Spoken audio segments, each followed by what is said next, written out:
নমস্কার, আমি শ্রীরূপ রয়েছি তোমাদের সঙ্গে এবং স্কেটেলসের আরও নতুন একটি গল্পে তোমাদের সকলকে স্বাগত জানাই। স্কেটেলসের আজকের গল্পটা তোমাদের জন্য একটু বেশি স্পেশাল হবে, কারণ প্রথমবারের জন্য তোমরা স্কেটেলসে অভিক সরকারের লেখা গল্প শুনবে। তবে আজকের গল্প শুরু করার আগে আমি স্কেটেলসের এর আগের গল্পে তোমাদের করা কিছু কমেন্টে যাচ্ছি। প্রিয়াঙ্কা দে লিখছে, এই গল্প না শুনলে আমার ঘুম আসে না, ঠিক যেন আমার ঘুমের ওষুধ। অর্পণ মণ্ডল লিখছে, নমস্কার দাদা, আমি বেহালা চৌরাস্তা থেকে শুনছি। আমি কোনোদিন কমেন্ট করি না, কিন্তু এই গল্পটা আমায় কমেন্ট করতে বাধ্য করালো। সত্যিই খুব অসাধারণ গল্প। পাপের উপযুক্ত শাস্তি সবাই পেয়েছে। এর থেকে আমরা আবার শিখলাম যে আসল শয়তানের ছানা হলো আমাদের চারপাশে থাকা সমস্ত মানুষেরা। শিবেন্দ্র পাল লিখছে, খুব সুন্দর লাগলো দাদা। ডকপা আমার একজন পছন্দের লেখক। ডকপার এইরকম আরও গল্প চাই। তো এগুলোই ছিল আজকের কমেন্ট। সবার কমেন্ট হয়তো আমি পড়তে পারলাম না, কিন্তু নেক্সট গল্পে ডেফিনেটলি আমি তোমাদের বাকি কমেন্টও পড়ব। সো তোমরা কিন্তু অবশ্যই কমেন্ট করতে ভুলো না।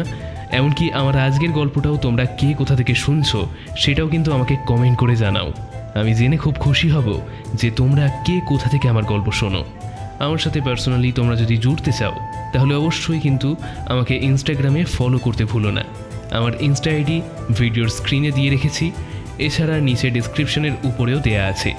সো সেখান থেকে তোমরা অবশ্যই আমাকে ইনস্টাগ্রামে ফলো করে এসো। এছাড়া চাইলে আমাকে ইনস্টাগ্রামে মেসেজও করতে পারো। তাহলে আজকের ইন্ট্রোটাকে আর বেশি বড় করছি না, শুরু করছি স্কেটেলসের আজকের গল্প, অভিক সরকারের লেখা দেওয়ানগঞ্জের রাস্তাটা।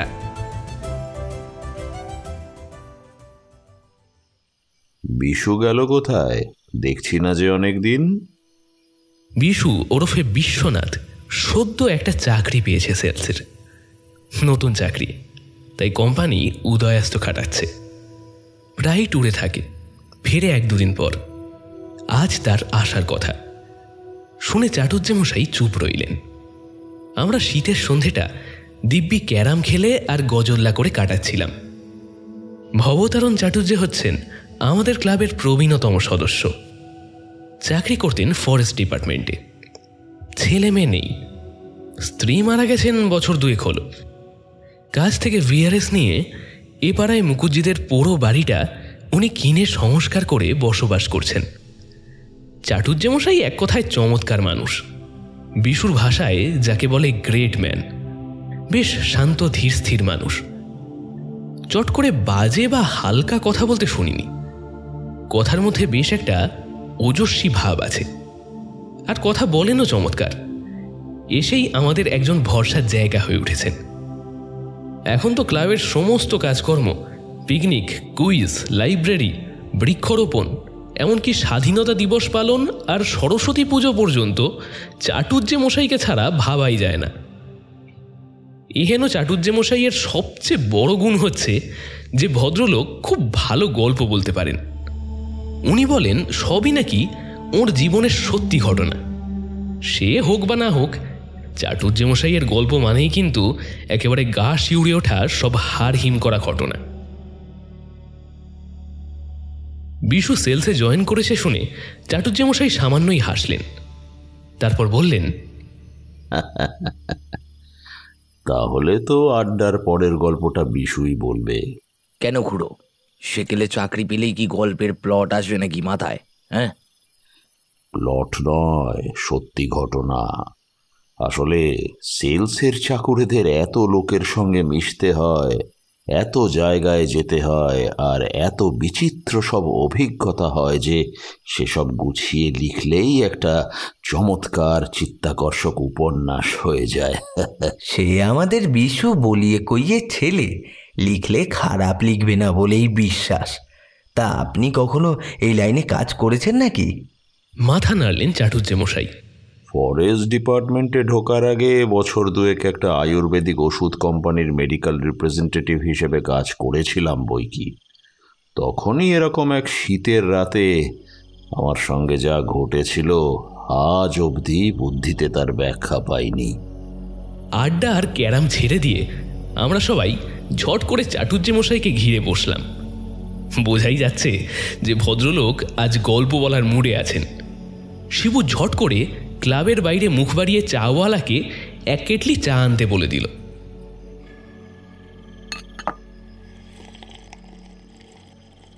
অনেক বছর আগেকার কথা। তখন আমি চাকরি করি মৃত সঞ্জীবনী আয়ুর্বেদ কোম্পানিতে। টেরিটরি হচ্ছে গিয়ে সাউথ সেন্ট্রাল বেঙ্গল, মানে বর্ধমান, পুরুলিয়া, বাঁকুড়া, মেদিনীপুর ইত্যাদি। খাই দাই আর টোটো করি। গাড়ি আমার, আর হোটেল ভাড়া, খাওয়া দাওয়া, তেলের খরচা সব কোম্পানির। আমিও সুখেই আছি। বিভিন্ন জায়গা ঘুরে বেড়াই আর কাজের ফাঁকে সব দ্রষ্টব্য স্থান দেখে বেড়াই। এই করে করে বছর দুয়েক কেটেছে। এমন সময় ঘটল একটা ঘটনা। তখন জুন মাস, বর্ষা সবে শুরু হয়েছে। আমাদের একটা প্রোডাক্ট ছিল নো কাফ, মানে কাশির অব্যর্থ ওষুধ। বর্ষার শীতের সময় তার মার কাটারি সেল ছিল। ডিস্ট্রিবিউটরদের স্টক সাপ্লাই করে কুলিয়ে উঠতে পারতাম না। এমনও হয়েছে আমাদের কলকাতার গোডাউন খোলার আগেই দেখি ডিস্ট্রিবিউটররা এক একটা করে টাটা 407 নিয়ে দাঁড়িয়ে। আমাদের বর্ধমানের ডিস্ট্রিবিউটরের নাম ছিল হরগোপাল তরফদার, ওরফে হাবুলদা। সদা হাস্য, অমায়িক লোক। বয়স গোটা 50-এর কাছাকাছি, দেখতে ফর্সা মোষের মতো, মাথা বিলকুল ন্যাড়া। হাবুলদা কোম্পানির অনেক পুরনো দিনের ডিস্ট্রিবিউটর, উপর মহল অবধি জানাশোনা আছে। হেন হাবুলদাকে নিয়ে বাঁধল বিশাল ঝামেলা। বেঙ্গল ডিপোতে নো কাফের স্টক এসেছে কম। এদিকে ডিপো ম্যানেজারের ভুলে সেই স্টক অন্য কাউকে না দিয়ে পুরোটাই বিল করা হয়ে গেছে কলকাতার ডিস্ট্রিবিউটরকে। সে নিয়ে চারিদিকে অসন্তোষ। ওপর মহলে ফোন যেতে লাগলো। ডিস্ট্রিবিউটরদের কেউ কেউ কড়া চিঠিও লিখলেন। আর তার নেতৃত্বে আর কেউ নয়, আমাদের হাবুলদা। অবস্থা বেগতিক দেখে আমাকেই মাঠে নামতে হলো। বেরিয়েছিলাম দুপুর নাগাদ।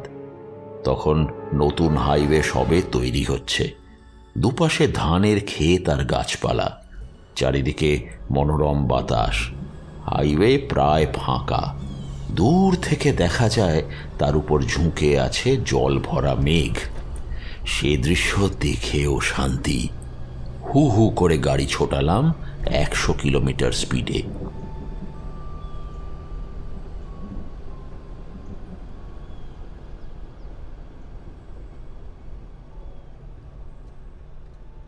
বর্ধমান পৌঁছতে পৌঁছতে বিকেল 4টে হলো। আগেই পৌঁছতে পারতাম যদি এয়ারপোর্টের জ্যামে আর শক্তিগড়ের ল্যাংচায় না আটকাতাম। তবে ওই রাস্তায় গেলে শক্তিগড়ের ল্যাংচা একটিবার টেস্ট না করাটা পাপ।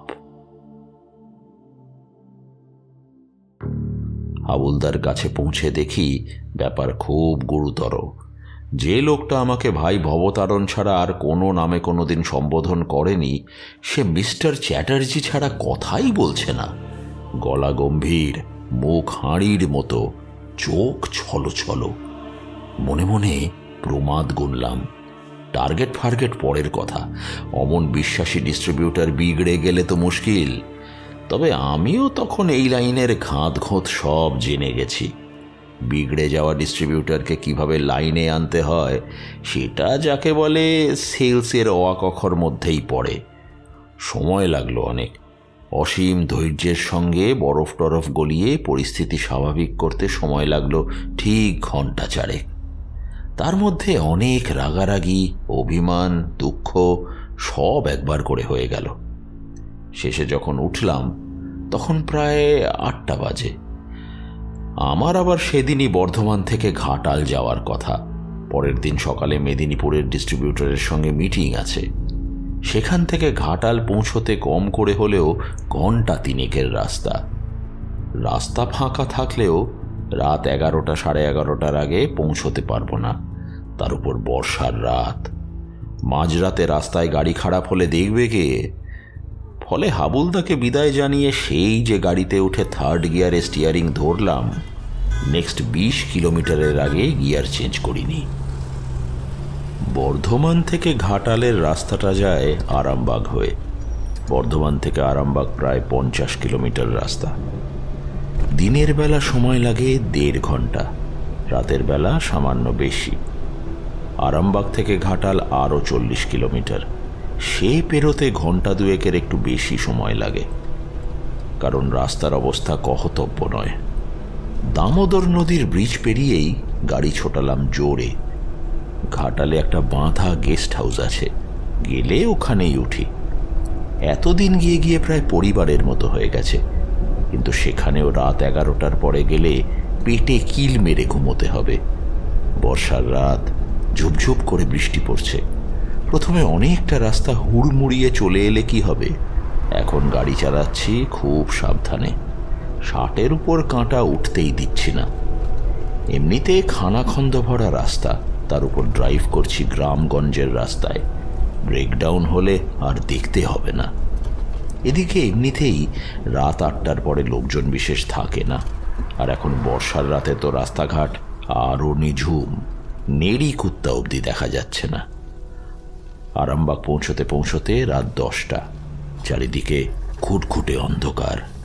কেবল উল্টো দিক থেকে আসা লরি আর প্রাইভেট গাড়ির ঝাঁটার মতো আলো ছাড়া আর কোথাও কোনো সাড়া শব্দ নেই। তারই মধ্যে আরামবাগের বাজার চত্বরে গাড়িটা দাঁড় করালাম। সেখানে দেখি একটা চায়ের গুমটি এত রাতেও খোলা। মালিক উদাস মুখে নিভু নিভু উনুনের পাশে বসে আছে। একটা বড় ভাঁড়ের চা অর্ডার করলুম, সঙ্গে একটা বাপুজি কেক আর 2টো লেড়ো বিস্কুট। দুপুরের লাঞ্চ হজম হয়ে এখন পেটে ছুঁচোরা রীতিমতো ডন বৈঠক দিচ্ছে। আমার গোগ্রাসে খাওয়া দেখে লোকটার বোধহয় মায়া হলো। ঘড়ঘড়ে গলায় বলল, একটু ঘুগনি আছে বাবু, খাবেন? 2টো পাউরুটি সেঁকে দিই? এরকম উত্তম প্রস্তাবে না বলে এমন আহাম্মক আমি নই। একটু পরেই ঠান্ডা ঘুগনি আর 2টো সদ্য সেঁকা টোস্ট এলো। সেসব খেয়ে পেটটা ঠান্ডা হতে যেই লোকটাকে ধন্যবাদ দিতে যাব, লোকটা দেখি আমার দিকেই ঘোলাটে চোখের দৃষ্টিতে চেয়ে আছে। আমি একটু ভয় পেয়ে গেলাম। বললাম, কিছু বলবে কাকা? লোকটা সেই ঘড়ঘড়ে গলায় বলল, কোথায় যাবেন? ঘাটাল যাব শুনে লোকটা আরো খানিকক্ষণ আমার দিকে তাকিয়ে রইল, তারপর বলল, কামারপুকুর হয়ে যাবেন তো? আমি আশ্চর্য হয়ে বললাম, ওটাই তো একমাত্র রাস্তা, অন্য রাস্তা আছে নাকি? আছে বই কি, দেওয়ানগঞ্জ, বালিহাটপাড়া, দামোদরপুর হয়ে একটা রাস্তা আছে বটে। আপনি কিন্তু বাবু ভুলেও ওই রাস্তাটা ধরবেন না। কেন বলো তো? লোকটা গলা নামিয়ে ফিস ফিস করে বলল, আজ শনিবার, তাই অমাবস্যা, রাস্তাটা ভালো নয় বাবু, যাবেন না। শুনে খটকা লাগলো। রাস্তা খারাপ হলে বারণ করার কারণ বুঝি, কিন্তু শনিবার অমাবস্যার সঙ্গে তার কি সম্পর্ক? লোকটা একটু দোনো-মনো করল, তারপর বলল, রাস্তাটা পুরোটাই গ্রামের মধ্যে দিয়ে গেছে বাবু। অনেক পুরন মন্দির, বট গাছ এসব পাবেন। ওই রাস্তাটা নিয়ে অনেক গল্প কাহিনী আছে। অনেকেই বলেছে নিশুতি রাতে ওখানে নাকি কিছু দেখা যায়, অনেক কিছু শোনা যায়। আমি কথাটা হেসেই উড়িয়ে দিলাম। একে আমি ভূত ভগবানে ঘোর অবিশ্বাসী, তার উপর শরীরে তখন জোয়ান রক্ত। চার খাবারের দাম মিটিয়ে বললাম, চিন্তা করো না কাকা, এই শর্মাকে ভয় দেখাবে এমন ভূত এখনো জন্মায়নি, ধুরি মরেনি। তখন যদি জানতাম পরের কয়েক ঘন্টায় আমার সঙ্গে কি হতে চলেছে।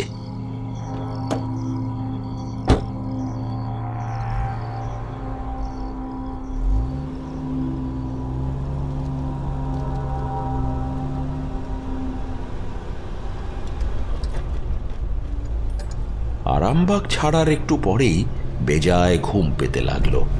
তোমরা তো জানো ড্রাইভারের পক্ষে ঘুম জিনিসটা কত মারাত্মক। তবে ঘুমেরও দোষ নেই, সারাদিন ধকল তো কম যায়নি।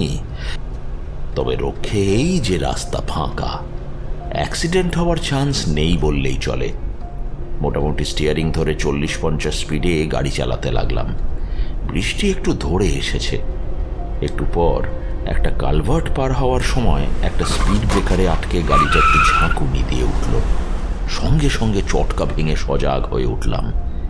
এই রাস্তায় তো বহুবার যাতায়াত করেছি, কালভার্ট আসার তো কথা নয়। রাস্তা ভুল হলো নাকি?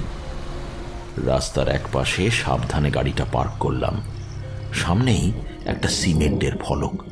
ফলকের ওপরের লেখাটা রোদে জলে আবছা হয়ে এলেও দিব্যি পড়া যাচ্ছে এখনো। দেওয়ানগঞ্জ পঞ্চায়েত এলাকায় আপনাকে স্বাগত। এটা কিরকম হলো? আমার তো রাস্তা ভুল হয় না। কামারপুকুরের রাস্তা আমার মুখস্থ, তার বদলে এই রাস্তাটা ধরলাম কি করে? ভাবলাম কি করব, এই রাস্তাটাই নেব নাকি গাড়ি ফিরিয়ে কামারপুকুরের রাস্তাটা ধরব? খানিক দোনমনো করে সামনে এগোনোর সিদ্ধান্ত নিলাম। হাজার হোক একটা নতুন রাস্তা চেনা হবে। ততক্ষণে বৃষ্টি থেমে গেছে। রাস্তার জায়গায় জায়গায় জল জমে আছে। গ্রামের রাস্তা হলে কি হবে, কাঁচা নয়, পিচের রাস্তা।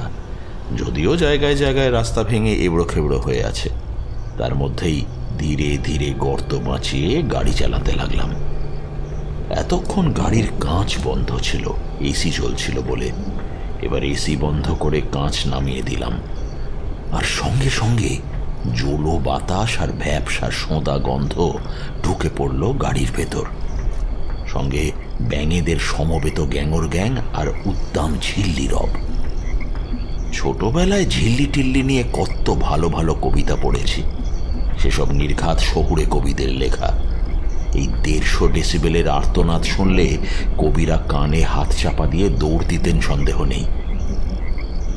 ভাঙাচোরা রাস্তায় গাড়ি চলছে আস্তে আস্তে, আর হেডলাইটের আলোটা সামনের জমাট অন্ধকারের গায়ে আঁচড় কাটার চেষ্টা করছে।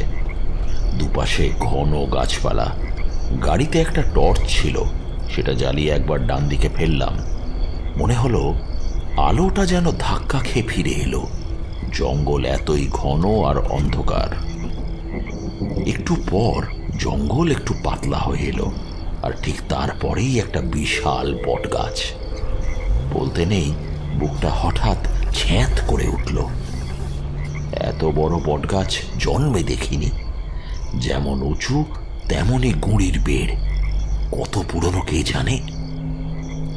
চারিদিকে গোল করে শান দিয়ে বাঁধানো। তবে চমকানোর আরও একটু বাকি ছিল। বড় বটগাছটা সরে যেতেই একটা মস্ত বড় পুরনো পরিত্যক্ত জমিদার বাড়ি আমার চোখের সামনে ভেসে উঠল। 3 তলা জমিদার বাড়ি, সামনেটা বিশাল লম্বা, তার প্রায় শেষের দশা। একটা দিক হেলে পড়েছে, ইট খসে পড়েছে। দরজা জানলা বলে আর কিচ্ছু নেই। ভাঙা জানলা থেকে বেরিয়ে আছে অশ্বত্থ পাকুড়ের চারা। হঠাৎ করে দেখলে মনে হয় কঙ্কালের করটি থেকে যেন সাপের ফনা উঁচিয়ে আছে। ভীতু মানুষ বলে আমার কোনোদিনই কোনো দুর্নাম ছিল না, কিন্তু বিশ্বাস করো, বুকটা ভয়ে ঠান্ডা হয়ে এলো। চারিদিকে জন্মনিশ্চিত তো দূরের কথা, একটা কুকুর অব্দি নেই। হু হু করে বইছে ঠান্ডা জোলো হাওয়া, আকাশ ঢেকে আছে মেঘে। সেই পরিবেশে চোখের সামনে এই প্রাচীন বটগাছ আর বড় জমিদার বাড়ি দেখে বুকটা ঢিপ ঢিপ করে উঠল। তবে জন্মনিশ্চে যে একদম নেই, সেই কথাটা ভুল বলে তক্ষুনি প্রমাণ পেয়ে গেলাম। ভয়টাও ঝুপ করে কমে গেল। গাড়ি জমিদার বাড়ি ছাড়িয়ে একটু এগিয়েছে কি এগোয়নি, দেখি এক বয়স্ক বিধবা মহিলা সামনে সামনে হেঁটে যাচ্ছেন। পরনে সাদা শাড়ি, মাথা ঘোমটায় ঢাকা, আর হাতে প্লাস্টিকের ক্যারি ব্যাগে মোড়া কিছু একটা। দেখে প্রাণে জল এলো। যাক, একেবারে নির্জন জায়গা নয় তাহলে। ভাবলাম একবার ডাকি। তারপর ভাবলাম থাক, গ্রামগঞ্জের মানুষ, কোন কথাটা কিভাবে নেবেন কে জানে। এরপর গাড়ির স্পিড একটু বাড়ালাম। দুপাশে ফের ঘন জঙ্গল শুরু হয়েছে। মাঝে মাঝে জঙ্গল একটু পাতলা হয়ে এলে দেখতে পাচ্ছি যে রাস্তার পাশে নয়নজলি, নয়নজলির ওপাশে চাষের ক্ষেত। গাড়ি চালাতে চালাতে বুঝতে পারছিলাম কি যেন একটা অস্বস্তি হচ্ছে, কিন্তু সেটা কি বুঝতে পারছিলাম না। গাড়িটা চালাতে চালাতে আবার ওরকম একটা মস্ত বড় বটগাছ দেখতে পেয়েছি। অমনি একটা কথা বিদ্যুতের মতো মাথায় খেলে গেল। সোজা রাস্তা, দুপাশে কোথাও গলিগলতা নেই।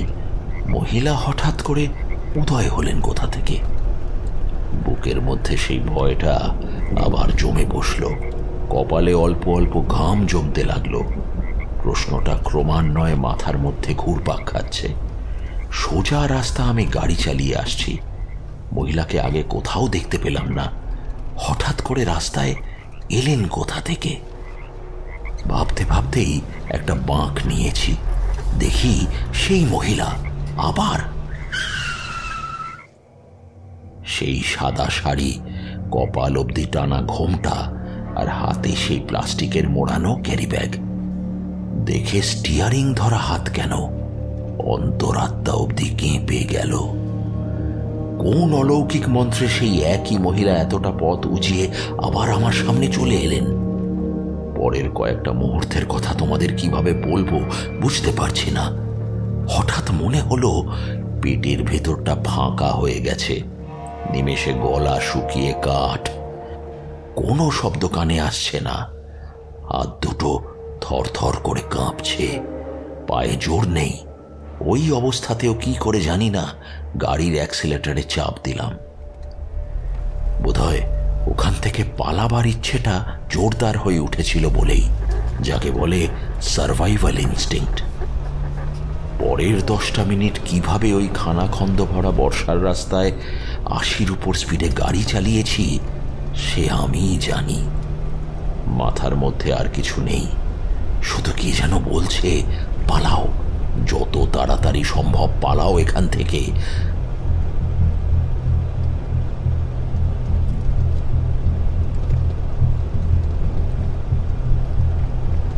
একটু পর একটা বড় বাঁক।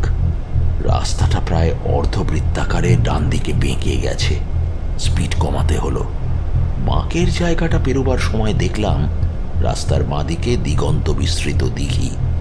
দূরে পাহাড়ের মতো অন্ধকার মেঘ সেই দিঘির জলের উপর ঝুঁকে আছে। এরপর আরো একটা পুরনো ভাঙা মন্দির বেরোলাম। এবার আর রাস্তার পাশে জঙ্গল নেই। দূরে গ্রামের টিমটিমে আলো দেখা যাচ্ছে।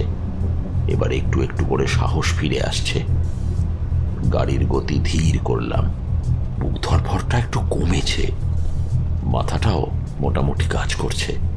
খেয়াল করলাম যে গেঞ্জি জামা ঘামে একেবারে সপসপে ভিজে। একটু একটু করে এগোচ্ছি। একটু পরেই আবার একটা বাঁক, এবারে বাঁ দিকে। আস্তে আস্তে স্টিয়ারিং ঘোরাচ্ছি। হেডলাইটটাও আস্তে আস্তে ঘুরছে। বাঁকটা শেষ হবে এমন সময় হলদেটে আলোর মধ্যে ধীরে ধীরে একটা অতি প্রাচীন টেরাকোটা শিব মন্দির জেগে উঠল। তার ইট পাথর খসে পড়েছে। মন্দিরের চাতাল অর্ধেক নেই। মন্দিরের মাথা জুড়ে সাপের মতো জড়িয়ে আছে একটা বুড়ো বট গাছ। মন্দিরের দরজাটা অন্ধকারে হাঁ হাঁ করছে। বুকের মধ্যে ঢিপ ঢিপ ভাবটা আবার ফিরে এলো। কিন্তু আর একটু এগোতেই পরের যে দৃশ্যটা চোখে পড়ল তাতে হৃৎপিণ্ডটা এক লাফে আলজিবের কাছে এসে আটকে গেল। মন্দিরের ঠিক ও পাশে ভেসে উঠেছে একটা অবয়ব, আর তাকে চিনে নিতে আমার এক মুহূর্ত সময় লাগলো না। সেই বুড়িটা, সেই সাদা শাড়ি, সেই কপাল অবধি টানা ঘোমটা আর হাতে মোড়ানো প্লাস্টিক ব্যাগ। ঠিক তক্ষণই যে আমার হার্ট ফেল হয়নি সে আমার পূর্বপুরুষদের অনেক পূর্ণ ফল।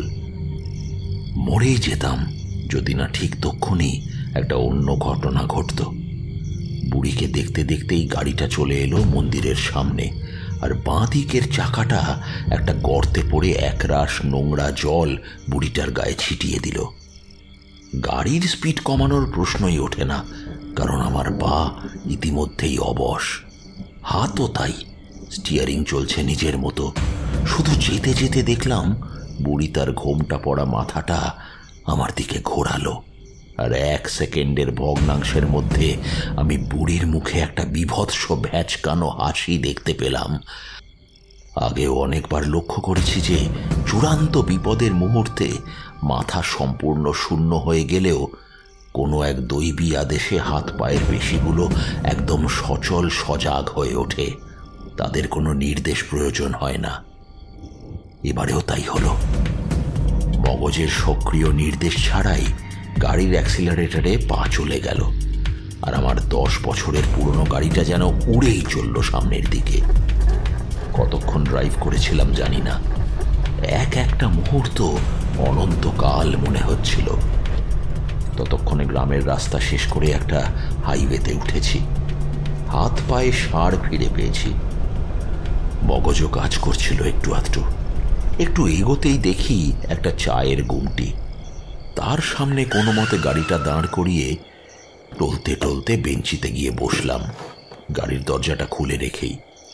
দোকানি বুঝতে পেরেছিল কিছু একটা ঘটেছে।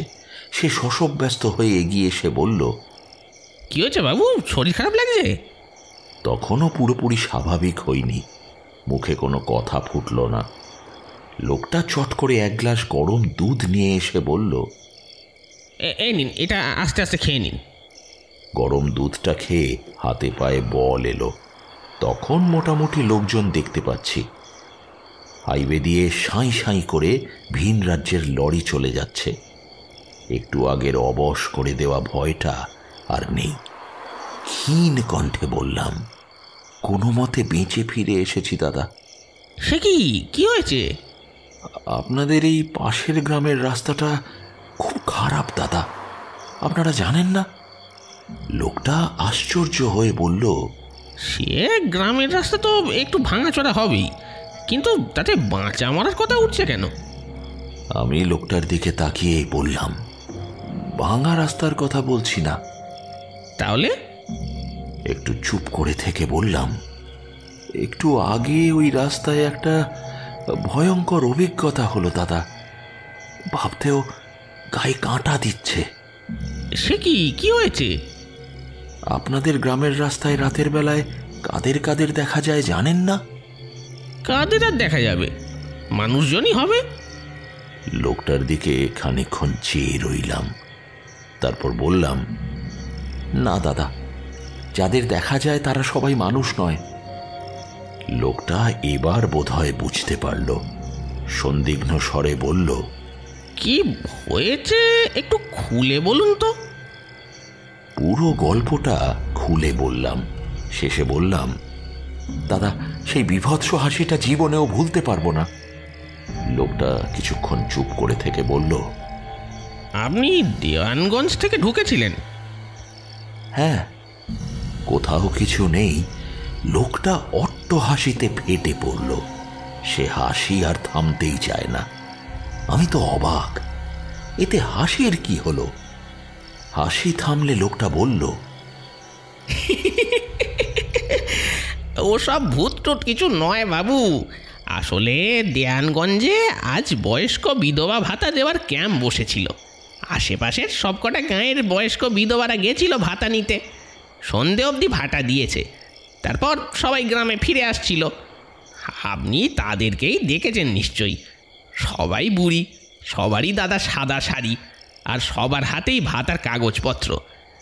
আর আপনার মনে হয়েছে আপনি একই লোক দেখেছেন। কিন্তু একটাই রাস্তা, কাউকে আসতে দেখলাম না। হঠাৎ করে আমার সামনে উদয় হচ্ছিলেন কি করে? বাবু, মোটর গাড়ি চলার রাস্তা একটা হতে পারে, কিন্তু গাঁয়ের ভেতর ভেতর দিয়ে যে কত পায়ে হাঁটার রাস্তা আছে তা আপনি জানেন? ওসব শর্টকাট একমাত্র গাঁয়ের লোকেরাই জানে। বুড়িরা ওই রাস্তা দিয়েই এসে আপনার সামনে উপস্থিত হচ্ছিল, আর আপনার মনে হয়েছে একই বুড়িকে বারবার দেখেছেন। সত্যি বাবু, আপনাদের শহরের লোকেদের দেখছি ভূত দেখার বাই আছে। এই দেখুন না, আমার মা তো নিজেই গেছিল বিধবা ভাতা আনতে। এই তো একটু আগেই ফিরে এসে দোকানে বসে আছে। আমি এই দোকান বন্ধ করে বাড়ি ফিরব। এতক্ষণ খেয়াল করিনি। এখন দেখি দোকানের ভিতরে এক কোণে এক বয়স্কা বিধবা মহিলা বসে, সাদা শাড়ি, কপাল অবধি ঘুমটা, কোলে একটা প্লাস্টিকের প্যাকেটে কাগজপত্র নিয়ে বসে আছেন। এরপর আর কথা চলে না। অনেক ধন্যবাদ দিয়ে চলে এলাম।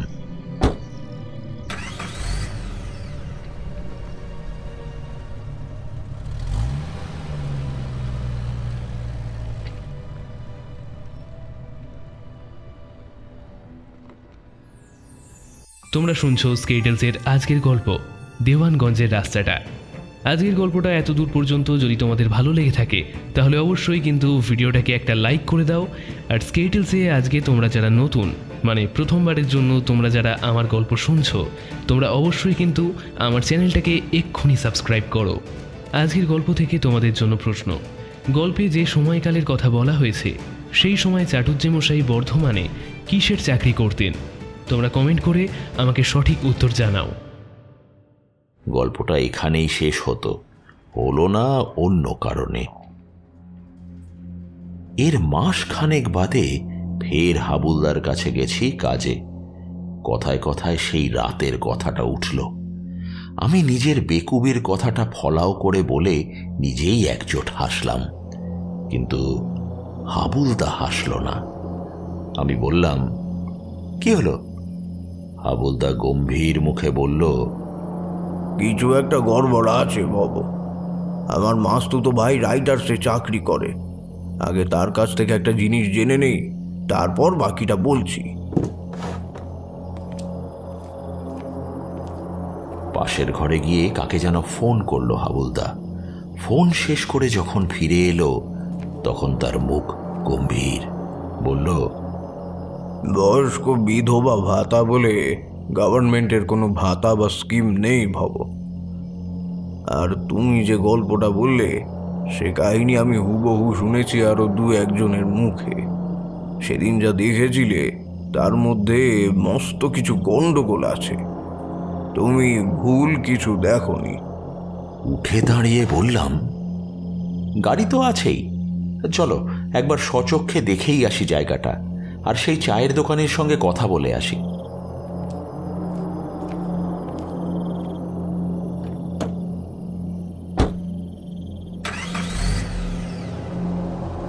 ফের গেলাম সেই রাস্তায়, সেই একই রাস্তা, সেই বটগাছ, পোড়ো জমিদার বাড়ি, ভাঙা শিব মন্দির সব পেরিয়ে হাইওয়েতে উঠলাম। কই সেই চায়ের দোকান? সব ভোঁ ভাঁ। এমন নয় যে দোকান ছিল উঠে গেছে, তাহলে তার চিহ্ন থাকতো। একটা লোক সাইকেল চালিয়ে যাচ্ছিল, তাকে থামিয়ে জিজ্ঞাসা করলাম, ভাই এখানে একটা চায়ের দোকান ছিল না?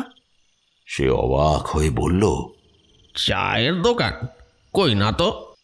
আমি দোকান আর দোকানদারের বর্ণনা দিলাম। লোকটা বলল,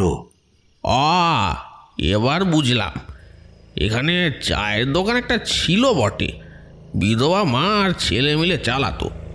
তবে একবার এক বর্ষার রাতে একটা লরি হঠাৎ ব্রেক ফেল করে দোকানে ঢুকে পড়ে। দুজনেই একেবারে স্পট ডেড। কিন্তু সে তো অনেক দিন আগেকার কথা। এখন খুঁজছেন কেন? আমি আর হাবুলদা চুপচাপ ফিরে এলাম। তারপর থেকে আমি আর কোনোদিন রাতের বেলা অজানা গ্রামের রাস্তা ধরিনি। তো এটাই ছিল আজকের গল্প। আজকের গল্পটা তোমরা যারা শেষ পর্যন্ত এতদূর শুনলে, তোমরা কে কোথা থেকে আজকের গল্প শুনলে অবশ্যই কিন্তু আমাকে কমেন্ট করে জানাও। আর এছাড়া তোমরা স্কেটেলসে আরও এরকম অভিক সরকারের লেখা গল্প শুনতে চাও কি না সেটাও আমাকে কমেন্ট করে জানাও। এছাড়া অভিক সরকারের গল্প ছাড়া আরও তোমাদের পছন্দের অন্য কোনো লেখকের কোনো গল্প যদি তোমাদের শোনার ইচ্ছে থেকে থাকে তাহলে সেটাও আমাকে কমেন্টে তোমরা রিকোয়েস্ট করতে পারো। যদি আমার পক্ষে সম্ভব হয় তাহলে ডেফিনেটলি আমি তোমাদের সেই গল্প শোনাবো। আর স্কেটেলসে তোমরা যারা নতুনরা আজকে ছিলে, মানে প্রথমবারের জন্য তোমরা যারা আমার গল্প শুনলে, তোমরা অবশ্যই কিন্তু এই রকম বাংলা অডিও স্টোরি রেগুলার শোনার জন্য আমার চ্যানেলটাকে এক্ষুনি সাবস্ক্রাইব করো। আজকের গল্প পাঠিয়েছিলাম আমি শ্রীরূপ। চাটুজ্জেমশাইয়ের ভূমিকায় ছিল ইন্দ্রনীল ভাদুরী। অন্যান্য ভূমিকায় ছিল সৌরভ রায়, অভিক এবং আমি শ্রীরূপ। গল্পের সাউন্ড ডিজাইনে ছিল ফিনিক্স অডিওভার্স। গল্পের পোস্টার ডিজাইন এবং সমগ্র পরিকল্পনা ও পরিচালনায় ছিলাম আমি শ্রীরূপ। তাহলে আজকের মতন এখানেই শেষ করছি। এই রকমই আরও নতুন বাংলা অডিও স্টোরি শোনার জন্য তোমাদের মোবাইল স্ক্রিনে আসা দুটো ভিডিওর ডান দিকের বা বাম দিকের যে কোনো একটায় ক্লিক করো।